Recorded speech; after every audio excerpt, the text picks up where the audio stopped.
ঘটনাই ঘটেনি। আপনি দেখেছেন যে গায়ে লাল রং লাগিয়ে পড়ে আছে, যখন পুলিশ যে ডাক দিচ্ছে উঠে দৌড় মারছে, লাশ দৌড় মারল। সেই রাতে নিহতের প্রকৃত সংখ্যা আজও বিতর্কিত।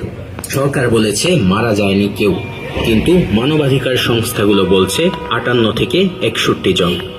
আর আঞ্জুমান মুফিদুল ইসলামের রেকর্ডে মে 2013-তে 42 লাশের সংখ্যা ছিল না। কেউ আসেনি ক্ষমতার মোহে, তারা এসেছিলেন প্রিয় নবীর সম্মানের প্রতি দায়বদ্ধতা থেকে, ইমানের দাবিতে। কিন্তু ঠিক তার আগে শুরু হয়েছিল আরেকটি আন্দোলন, শাহবাগ।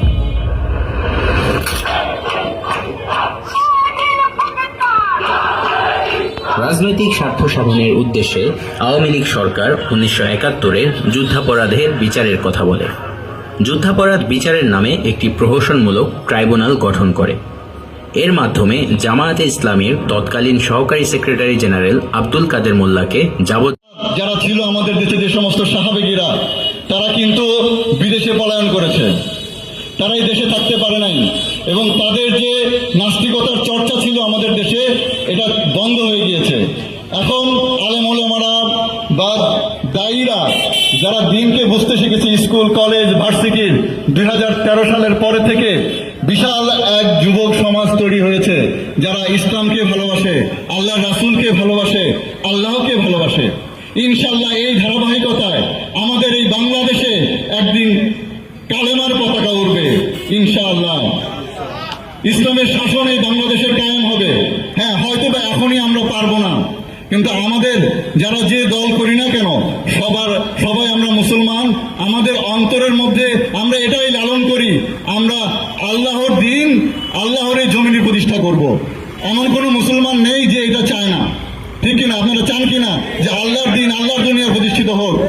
আজকে আপনারা দেখতেছেন ফিলিস্তিনিতে আমাদের মুসলমানদের অবস্থা, কাশ্মীরে আমাদের মুসলমানের অবস্থা, আরাকানে আমাদের মুসলমানের অবস্থা, এই যদি, এবং ভারতে কিভাবে আমাদের মুসলমানদের উপর অত্যাচার নিপীড়ন চলতেছে, এটা যদি আমরা চলতে দেই, আমাদের অস্তিত্ব পৃথিবীতে থাকবে?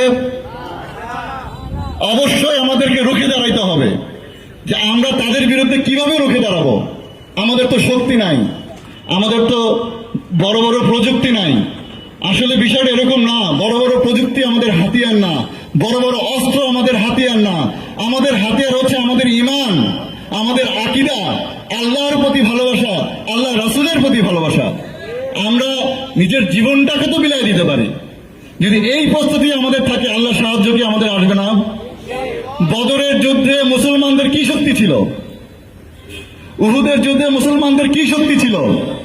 রোমান সাম্রাজ্য, ভারত সাম্রাজ্যের বিরুদ্ধে আমরা বিজয়ী হয়েছি, তখন মুসলমানদের কি শক্তি ছিল? তেমন কোনো শক্তি ছিল না। কিন্তু কোন শক্তির বলে আমরা বিজয়ী হয়েছিলাম? সেই বড় শক্তি হচ্ছে ইমানের শক্তি। আজকে আমাদের ইমানের বলে বলিয়ান হতে হবে। এই ইমান দিয়ে আমরা ইনশাআল্লাহ এই কুফর শিরকের বিশ্বকে আমরা নির্মূল করবো ইনশাআল্লাহ। আমরা আবার তাওহীদ প্রতিষ্ঠা করব। এই পৃথিবীতে আবার তাওহীদ ফিরে আসবে। আমার রাসূলের হাদিস মিথ্যা না, আমার রাসূলের হাদিস মিথ্যা না। আমার রাসূল বলে গিয়েছেন, এই পৃথিবীতে এমন কোনো পাকা কাঁচা ঘর থাকবে না যেখানে ইসলাম প্রবেশ করবে না। আবার আমাদের প্রত্যেকটা কাঁচা পাকা ঘরে ইসলাম প্রবেশ করবে। ইমাম মাহদীর আবির্ভাব হবে, ইসলামের বিজয় হবে, দাজ্জালকে ধ্বংস করা হবে। এখন যে শাসন চলছে সেটা দাজ্জালি শাসন। এই আমেরিকা, এই মুশরিক, এই ইহুদিরা আমাদেরকে শাসন করতেছে। এখান থেকে আমাদের উত্তরণ হতে হবে, আমাদেরকে জাগ্রত হতে হবে। হে মুসলিম ভাইরা।